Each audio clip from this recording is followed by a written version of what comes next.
नमस्कार दोस्तों, स्वागत है आपका हमारे यूट्यूब चैनल में। तो हर वीक हम एक वीडियो लेके आते हैं उत्तराखंड वीकली करंट अफेयर का। लास्ट वीक हमने वीडियो अपलोड नहीं की थी, तो इस वीडियो हम लास्ट वीक का और इस वीक का दोनों का कंबाइंड वीडियो लेके आए हैं। और वीडियो को शुरू करने से पहले देखिए, अगर आपने उत्तराखंड करंट अफेयर्स 2021 का नहीं देखा है तो डिटेल में हमने डिस्कस किया है। तो ये वीडियोस आपको मिल जाएंगी उत्तराखंड करंट अफेयर जनवरी से जून तक की, जुलाई से अक्टूबर तक की और नवंबर और दिसंबर की। प्लेलिस्ट आप देख सकते हैं उत्तराखंड करंट अफेयर 2021 वाली, उसमें हमने डिटेल में उत्तराखंड करंट अफेयर 2021 को डिस्कस किया है। तो चलिए वीडियो को स्टार्ट करते हैं। तो आज का हमारा पहला क्वेश्चन है, भारतीय वन सर्वेक्षण की 17वीं रिपोर्ट के अनुसार राज्य में वनावरण में कितने वर्ग किलोमीटर का इजाफा हुआ है। तो देखिए 2022 में फॉरेस्ट सर्वे ऑफ इंडिया की 17th रिपोर्ट आई है, 17वीं रिपोर्ट आई है। इससे पहले लास्ट टाइम रिपोर्ट आई थी 2019 में, जो कि थी 16वीं रिपोर्ट। ठीक है। और अगर बात करें फॉरेस्ट सर्वे ऑफ इंडिया की, तो इसकी स्थापना हुई थी 1981 में। इसका हेडक्वार्टर है देहरादून में। और 1987 में इसने अपनी पहली रिपोर्ट यहाँ पर जारी की थी। हर 2 साल में रिपोर्ट जारी करता है। और ये फॉरेस्ट सर्वे रिपोर्ट आपके 2 साल तक जो एग्जामिनेशन होने हैं उसमें पूछा जाएगा। तो 2 साल तक के लिए इंपॉर्टेंट क्वेश्चन है, आपको याद रखना है। और इस पर हम एक सेपरेट वीडियो भी लेके आएंगे, क्योंकि बहुत बड़ा ये टॉपिक है और अच्छे से इसको डिस्कस करना है। लेकिन इस क्वेश्चन में बात करें, जो 17वीं रिपोर्ट आई है उसमें उत्तराखंड के वनावरण में कितना इजाफा हुआ है। तो इस प्रश्न का सही जवाब है ऑप्शन नंबर बी, 2.09 वर्ग किलोमीटर। 2.09 स्क्वायर किलोमीटर का वनावरण में इजाफा हुआ है, फॉरेस्ट कवर में इजाफा हुआ है। ठीक है। देखिए, अगर पिछली रिपोर्ट की बात करें तो उत्तराखंड का टोटल फॉरेस्ट कवर था 24,303.04 वर्ग किलोमीटर। ये जो है टोटल फॉरेस्ट कवर था इंडिया का लास्ट वन रिपोर्ट में, 16वीं वन रिपोर्ट में। 17वीं वन रिपोर्ट की बात करें तो 24,305.13 वर्ग किलोमीटर उत्तराखंड का टोटल फॉरेस्ट कवर है। अगर परसेंटेज में बात करें तो परसेंटेज में 0.01 का इजाफा हुआ है। अगर 16वीं वन रिपोर्ट की बात करें तो उत्तराखंड का टोटल फॉरेस्ट कवर था 45.44%। ठीक है। लेकिन 0.01 का इजाफा हुआ है, इसलिए परसेंटेज में ज्यादा फर्क नहीं पड़ा है। परसेंटेज इस बार भी उतना ही है, 45.44%। और जो 15वीं रिपोर्ट थी, मतलब कि 2017 वाली, उसमें 45.43% जो है टोटल फॉरेस्ट कवर था। इसको हम अच्छे से डिस्कस करेंगे सेपरेट वीडियो में। ठीक है। तो इस क्वेश्चन से आपको बस इतना ही याद रखना है कि 2.09 वर्ग किलोमीटर का इजाफा हुआ है, बढ़ोतरी हुई है टोटल फॉरेस्ट कवर में। और ये बहुत बड़ा टॉपिक है। इसमें फॉरेस्ट कवर, ट्री कवर, सघन वन, अति सघन वन, सारे वनों के बारे में सेपरेट वीडियो हम पढ़ेंगे। तो जल्दी वो वीडियो आपको देखने को मिलेगी। तो इस प्रश्न का सही जवाब है ऑप्शन नंबर बी। बढ़ते हैं आगे। अगला प्रश्न है, उत्तराखंड राज्य के मुख्य सूचना आयुक्त के रूप में किसे नियुक्त किया गया है। तो देखिए फ्रेंड्स, 2021 में शत्रुघ्न सिंह उत्तराखंड के मुख्य सूचना आयुक्त थे। इन्होंने इस्तीफा दे दिया था अपने पद से। उसके बाद एक्टिंग सूचना आयुक्त के तौर पर कार्यभार संभाला था जेपी ममगई ने। ठीक है। उसके बाद देखिए, उत्तराखंड के नए मुख्य सूचना आयुक्त बन चुके हैं, ऑप्शन नंबर डी, अनिल चंद पुनेठा। ठीक है। ऑप्शन नंबर डी इसका सही जवाब है। अनिल चंद पुनेठा उत्तराखंड के नए मुख्य सूचना आयुक्त हैं। और एक और बात याद रखना है आपको कि जो मुख्य सूचना आयुक्त है, इनके साथ इस बार 2 सूचना आयुक्त भी बनाए गए हैं, जिनमें से एक है विवेक शर्मा, दूसरा है बिपिन चंद। मुख्य सूचना आयुक्त कौन है? अनिल चंद पुनेठा। और सूचना आयुक्त जो कि 2 बनाए गए हैं, विवेक शर्मा और बिपिन चंद। ठीक है। तो इस प्रश्न से आपको इतना याद रखना है। बढ़ते आगे। नेक्स्ट प्रश्न है, वर्ष 2022 में राज्य के कितने शिक्षकों को भक्त दर्शन उच्च शिक्षा गौरव पुरस्कार से सम्मानित किया गया।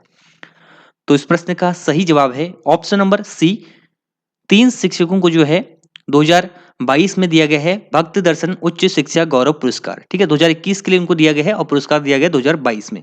कौन कौन से वो शिक्षक हैं, इनका नाम आपको याद रखना है। कमल किशोर पांडे, ये प्राचार्य हैं रुद्रपुर महाविद्यालय में।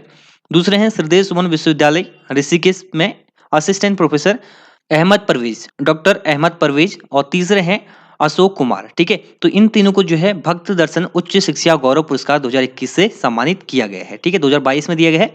और काफी ज्यादा महत्वपूर्ण ये क्वेश्चन है, आपको याद रखना है। इस टाइप के क्वेश्चन एग्जाम में पूछे जाते हैं कि 2022 में कितने शिक्षकों को दिया गया है भक्त दर्शन उच्च शिक्षा पुरस्कार। तो ये दिया गया है 3 शिक्षकों को। किसने इस पुरस्कार दिया? ये दिया है उत्तराखंड के वर्तमान में उच्च शिक्षा मंत्री, जो कि है धन सिंह रावत। ठीक है। तो ये इनकी इमेज आप देख सकते हैं।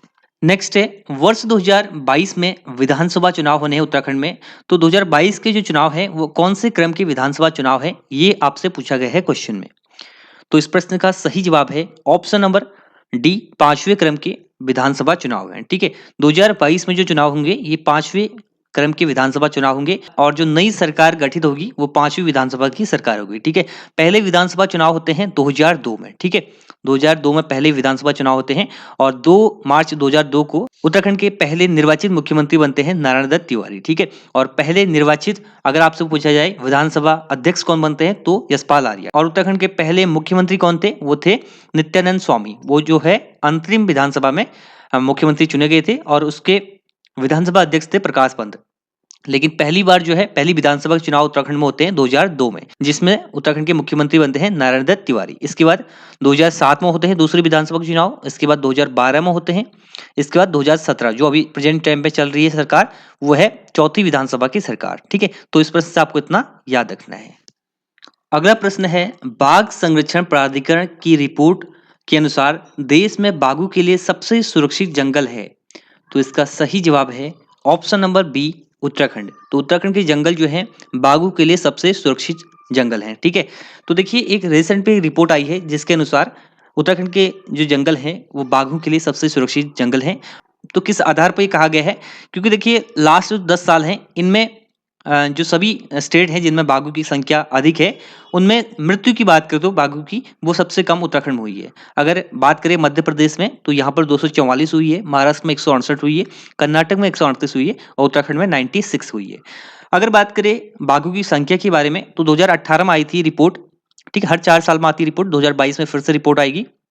ये रिपोर्ट जारी करता है राष्ट्रीय बाघ संरक्षण प्राधिकरण। ठीक है, तो 2018 की रिपोर्ट के अनुसार अगर बात करें बाघों की संख्या की तो सबसे ज्यादा बाघ हैं मध्य प्रदेश में 526 हैं, इसके बाद कर्नाटक में है 524, इसके बाद हमारे उत्तराखंड में है। ठीक है, 442। तो तीसरे नंबर पर है बाघों की संख्या के मामले में उत्तराखंड। और 2022 में नई रिपोर्ट आएगी तो उसमें पता चलेगा कि कितने बाघ जो है उत्तराखंड में मौजूद हैं। ठीक है, तो ये रिपोर्ट की हम बात कर रहे हैं और हाल ही में ही राष्ट्रीय बाघ संरक्षण प्राधिकरण इसकी एक मीटिंग हुई थी 19 नंबर की। ठीक है, 19 नंबर की इसकी मीटिंग हुई थी जिसकी अध्यक्षता की थी भूपेंद्र यादव ने। ठीक, भूपेंद्र यादव कौन है, ये वर्तमान में केंद्रीय पर्यावरण एवं वन मंत्री। ठीक है, इन्होंने 19 जो बैठक हुई थी राष्ट्रीय बाघ संरक्षण प्राधिकरण की, इसकी बैठक की अध्यक्षता की थी। तो इस प्रश्न से आपको इतना याद रखना है। नेक्स्ट है, उत्तराखंड के किस सदस्य को भारतीय युवा विज्ञान अकादमी के लिए चयनित किया गया है। तो हाल ही में ही उत्तराखंड के व्यक्ति हैं जिनका नाम है अरुण जुगरान। इनको जो है भारतीय युवा विज्ञान अकादमी के सदस्य के रूप में चयनित किया गया है और टोटल भारत में 22 व्यक्तियों को जो है चयनित किया गया है इसके सदस्य के रूप में, जिसमें से उत्तराखंड के अरुण जुगरान भी हैं। ठीक है, वर्तमान में ये गोविंद बल्लभ पंत राष्ट्रीय हिमालयन पर्यावरण संस्थान गढ़वाल क्षेत्र के क्षेत्रीय केंद्र के श्रीनगर के वैज्ञानिक हैं और इनको 5 साल के लिए भारतीय युवा विज्ञान अकादमी के लिए सदस्य के रूप में चयनित किया गया है। तो इस प्रश्न से आपको इतना याद रखना है। अगला प्रश्न है, दक्षिणी ध्रुव पर पहुंचने वाली भारतीय मूल की पहली महिला कौन बनी है। तो इस प्रश्न का सही जवाब है option number B, Harpreet Chandi. ठीक है, तो हरप्रीत चंडी जो है दक्षिणी ध्रुव पर पहुंचने वाली भारतीय मूल की पहली महिला बन चुकी है। अब भारतीय मूल की इसलिए ये ब्रिटिश नागरिक है। ठीक है, वैसे है भारतीय मूल की और पोलर प्रीत के नाम से भी इनको जाना जाता है। तो हाल ही में ही ये दक्षिणी ध्रुव पर चलने वाली पहली अश्वेत महिला बन चुकी है। ठीक है, अश्वेत महिला भी पहली है और भारतीय मूल की भी पहली महिला है। आपको कमेंट बॉक्स में बताना है कि दक्षिणी ध्रुव साउथ पोल पर जाने वाली पहली व्यक्ति का नाम क्या है, कमेंट बॉक्स में आपको बताना है। अगर इस प्रश्न में अदर ऑप्शन की बात करें तो हरनाथ संधू, ये जो है मिस यूनिवर्स 2021 है। ठीक है, इंडिया की है हरनाथ संधू, मिस यूनिवर्स 2021 है। भव्या लाल की बात करूं तो ये नासा की कार्यकारी अध्यक्ष बनी थी। ठीक है, 2021 में। तो इस प्रश्न से आपको इतना याद रखना है। अगला प्रश्न है, हाल ही में ब्रह्मोस क्रूज मिसाइल सिस्टम की खरीद का ऑर्डर देने वाला पहला देश कौन बना है। तो ब्रह्मोस एक क्रूज मिसाइल है जिसको डेवलप किया था इंडिया और रसिया ने साथ में मिलकर और इसको खरीदेगा अब फिलीपींस। ऑप्शन नंबर ए इसका सही जवाब है। ठीक है, तो फिलीपींस ने इसको खरीदने का ऑर्डर दिया है 2022 में और काफी ज्यादा इंपॉर्टेंट क्वेश्चन है। और ब्रह्मोस किस टाइप का मिसाइल है, तो एक क्रूज सुपरसोनिक क्रूज मिसाइल है। ठीक है, और इसको डेवलप किसने किया था, इंडिया और रसिया ने मिलकर इसको डेवलप किया था। ठीक है, ब्रह्मोस में जो ब्रह्म है इसका मतलब होता है ब्रह्मपुत्र। ठीक है, तो इस प्रश्न से आपको इतना याद रखना है। अगला प्रश्न है, भारतीय अंतरिक्ष अनुसंधान संगठन इसरो के नए अध्यक्ष कौन बने। तो इसरो के नए प्रमुख बन चुके हैं doctor S Somnath. Option number C इसका सही जवाब है। इसरो की बात करें तो इसकी स्थापना होती है 1969 में। इससे पहले इसके अध्यक्ष थे के सिवान। के सिवान के स्थान पर आप एस सोमनाथ जो है इसरो के नए अध्यक्ष बन चुके हैं। काफी ज्यादा महत्वपूर्ण क्वेश्चन है, रिसेंट अपॉइंटमेंट है, तो ये आपको याद रखना है। इसरो के नए अध्यक्ष बन चुके हैं डॉक्टर एस सोमनाथ। जी सतीश रेड्डी की बात करें तो ये डीआरडीओ के प्रमुख है। ठीक है, डीआरडीओ के प्रमुख कौन है? जी सतीश रेड्डी। डीआरडीओ की स्थापना होती है 1958 में। बढ़ते हैं आगे। नेक्स्ट है, हाल ही में भारत का पहला पेपरलेस कोड बना है। तो हाल ही में भारत का पहला पेपरलेस कोड बना है केरल। तो वेरी इंपॉर्टेंट क्वेश्चन है, इसको आप याद रखिएगा। भारत का पहला पेपरलेस कोड बना है केरल हाई कोर्ट। ठीक है, तो पेपरलेस या स्मार्ट कोड आप इसको कह सकते हैं। 1 जनवरी 2022 को ये भारत का पहला पेपरलेस कोड बना है। और पेपरलेस कोड का मतलब जो सारे कामकाज होते थे, जो कोड संबंधी जो फाइलें होती है, उनको सब आप स्मार्ट तरीके से ऑनलाइन कर दिया गया है, कंप्यूटराइज कर दिया गया है। ठीक है, तो भारत का पहला पेपरलेस कोड है केरल हाई कोर्ट। और वर्तमान में भारत में कितना हाई कोर्ट है? 25 टोटल हाई कोर्ट है। और जो सबसे नया हाई कोर्ट है, न्यूएस्ट हाई कोर्ट है, वो है आपका आंध्र प्रदेश हाई कोर्ट। ठीक है, 2019 में ये हाई कोर्ट बना था। तो इस प्रश्न से आपको इतना याद रखना है।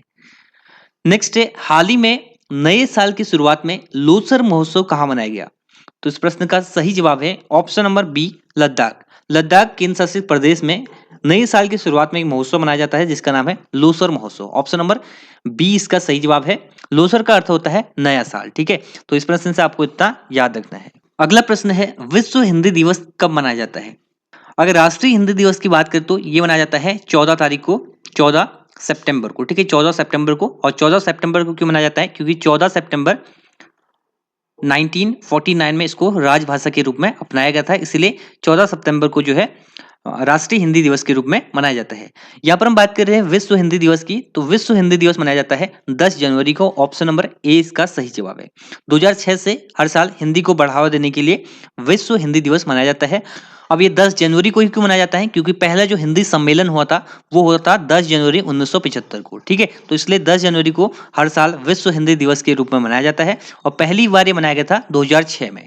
तो इस प्रश्न से आपको इतना याद रखना है। अगला प्रश्न है, भारतीय तटरक्षक बल के 24वें महानिदेशक के रूप में किसे नियुक्त किया गया है? तो देखिए, भारतीय तटरक्षक बल की बात करें तो, इंडियन कोस्ट गार्ड की बात करें तो इसके 23वें महानिदेशक थे कृष्णा स्वामी नटराजन। ठीक है, इनके स्थान पर नए महानिदेशक बनाए गए हैं जिनका नाम है वी.एस. पठानिया। ठीक है, ऑप्शन नंबर डी इसका सही जवाब है। वी.एस. पठानिया जो है इंडियन कोस्ट गार्ड के नए महानिदेशक बन चुके हैं। अदर ऑप्शन की बात करें तो विवेक राम चौधरी ये एयरफोर्स के चीफ हैं, मनोज मुकुंद नरवणे ये इंडियन आर्मी के चीफ हैं, और नेवी की बात करें तो नेवी के चीफ है एडमिरल राधा कृष्णा हरिराव। ठीक है, तो ये नेवी के चीफ हैं। तो इस प्रश्न से आपको इतना याद रखना है। अगला प्रश्न है, हाल ही में इंडियन प्रीमियर लीग आईपीएल का नया शीर्ष प्रायोजक किसे बनाया गया है? तो इस प्रश्न का सही जवाब है option number D, Tata group को। टाटा समूह को आईपीएल का नया शीर्ष प्रायोजक बनाया गया है। इससे पहले कौन था? इससे पहले था वीवो। ठीक है, तो वीवो के स्थान पर 2022 और 23 के लिए आईपीएल का शीर्ष प्रायोजक है टाटा ग्रुप। ठीक है, और उससे पहले कौन था? ड्रीम 11 था। ठीक है, ड्रीम 11 के बाद जो है वीवो बना था, वीवो का बाद जो है अब टाटा ग्रुप बन चुका है। तो इस प्रश्न से आपको इतना याद रखना है। नेक्स्ट प्रश्न है, 2022 की पहली तिमाही के लिए जारी नवीनतम हेनले पासपोर्ट इंडेक्स में भारत की रैंक क्या है? तो इस प्रश्न का सही जवाब है ऑप्शन नंबर डी, 83। देखिए, हेनले पासपोर्ट इंडेक्स की बात करें तो ये क्वार्टरली जारी की जाती है। तो फर्स्ट क्वार्टर की बात करें तो इंडिया की रैंक है 83। 2021 में जो लास्ट क्वार्टर था, चौथा क्वार्टर था, उसमें इंडिया की रैंक थी 90। ठीक है, तो 7 रैंक का इजाफा हुआ है इंडिया के पासपोर्ट में, 83 इसकी रैंक है। और ये 83 रैंक आउट ऑफ 111 कंट्रीज में से है। ठीक है, 2021 का जो अंतिम क्वार्टर का इंडेक्स था वो आउट ऑफ 116 कंट्रीज में से था। ठीक है, तो ये आपको याद रखना है, आउट ऑफ 111 कंट्रीज में से 83 रैंक है फर्स्ट क्वार्टर में 2022 में इंडिया की रैंक हेनले पासपोर्ट इंडेक्स में। तो ये थे उत्तराखंड और देश और दुनिया के 3 से लेकर 16 जनवरी तक के करंट अफेयर के क्वेश्चन। आई होप ये वीडियो आपको पसंद आया होगा। तो ये है इस वीडियो का and. Thanks for watching and God bless you all.